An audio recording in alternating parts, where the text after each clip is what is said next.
The sky turned dark without warning. What started as a peaceful evening on the Sea of Galilee quickly became a nightmare.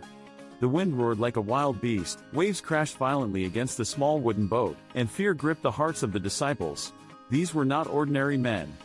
Some of them were experienced fishermen. They had faced storms before. But this was different. This storm felt like death. Water began to fill the boat. The waves grew higher. The wind screamed louder. Panic spread.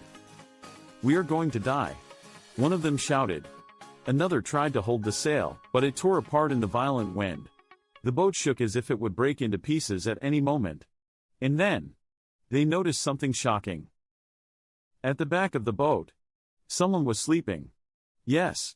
In the middle of chaos, in the middle of fear, in the middle of a life-threatening storm, Jesus Christ was sleeping peacefully.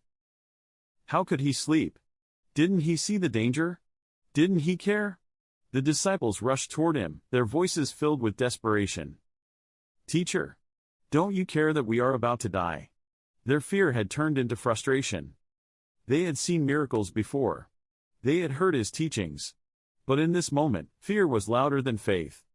Jesus slowly opened his eyes. There was no panic in his face. No fear in his voice. Only calm. Deep, unshakable calm. He stood up in the rocking boat as waves crashed around him. The wind howled. The sea raged. The disciples trembled. And then, Jesus spoke. "Peace. Be still." Just 3 words. No shouting. No struggle. Just authority. And suddenly, the wind stopped. The waves settled.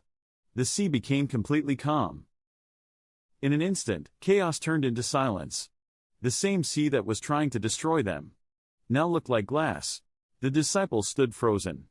Not because of the storm, but because of what they just witnessed. "Who is this man?" they whispered among themselves. "Even the wind and the waves obey him." That night, they learned something powerful. Jesus was not just a teacher. He was not just a miracle worker. He was the one who had authority over everything, even nature itself. This story is not just about a storm on the sea. It is about the storms in our lives. There are moments when everything feels out of control. Problems hit all at once. Fear takes over. Anxiety fills your heart. And it feels like your life is sinking. You pray, but it feels like heaven is silent. You cry, but nothing changes. And sometimes, it feels like God is sleeping. Just like the disciples, we ask, "God, don't you care?" But here's the truth: Jesus was always in the boat. Even in the storm. Even in the silence. He was there. The disciples had Jesus with them. But they still panicked. Why? Because they focused more on the storm than on the Savior. And we do the same. We look at our problems, our struggles, our fears, and we forget who is with us. But the presence of Jesus means something powerful. If he is in your boat, your story is not over. Maybe you're going through your own storm right now. Maybe your life feels unstable. Maybe fear is louder than faith. But remember this: the same Jesus who calmed the sea can calm your heart.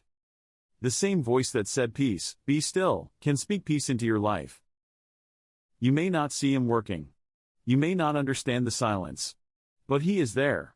And at the right moment, everything can change. Storms don't come to destroy you. They come to reveal who you trust. Will you trust the storm? Or will you trust the Savior? Because one word from Jesus can change everything. Thanks for watching. Subscribe now and click the bell icon.